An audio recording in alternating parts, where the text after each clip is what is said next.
అటు చూడరా ఆ పిల్ల కార్తీక కదా. అవును, ఏం తెలియకపోతున్నదే. ఎట్ట పోతే మనకెందుక, దాని తల్లి ఆ పని ఈ పని అని ఆ ఊరు ఈ ఊరు తిరుగుతా ఉంటది. ఈ పిల్లకి ఏటాడు బుద్ధులు వస్తాయో, తల్లిని చూసే కదా పిల్ల కూడా నేర్చుకుంటదా. అవునమ్మా, నిన్న పెద్ద కారులో వాళ్ళ అమ్మ దగ్గర చూసాను. ఎవరే ఏంటారమ్మా? అయినా మొగుడు దుబాయ్ లో ఉన్నాడన్నాడు.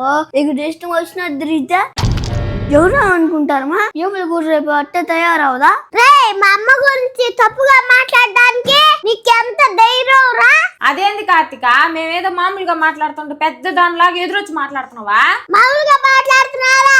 మా అమ్మ పొద్దున్న ఎక్కడికి వెళ్తుందో తెలుసా? మా నాన్నకి యాక్సిడెంట్ అయ్యి హాస్పిటల్లో ఉంటే మాకు రూపాయి సహాయం చేసే దిక్కులేక మమ్మల్ని సాగడానికి ఒక గుడ్డల షాప్ లో పనికి వెళ్తుంది. నేను కార్ లో దిగిందన్నావు కదరా నువ్వు. మా అమ్మ అన్న మా మేనమామ మా ధర్మను బాగా సంపాదించుకున్నాడు. మాకు డబ్బు సహాయం చేసే దిక్కులేకపోయినా రాకపోకల్లో సహాయంగానే ఉంటారు. అసలు మీకు కష్టపడి సంపాదించే తల్లి వెనకాలన్నా కన్నీళ్లు కనిపించవు కదా?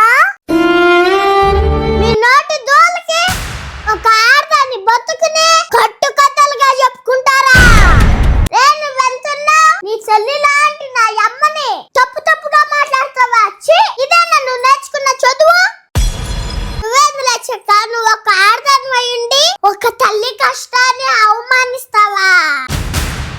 తల్లిని చూసి పిల్ల నేర్చుకుంటాది అన్నావు కదా. నేను మా అమ్మను చూసి కష్టపడడం, ధైర్యంగా బతకడం నేర్చుకున్నాను. కానీ నీ పక్కనున్న నీ కొడుకు నిన్ను చూసి ఏమి నేర్చుకుంటాడు? పక్కన పైన పడి ఏడడం, చాడీలు చెప్పడమా?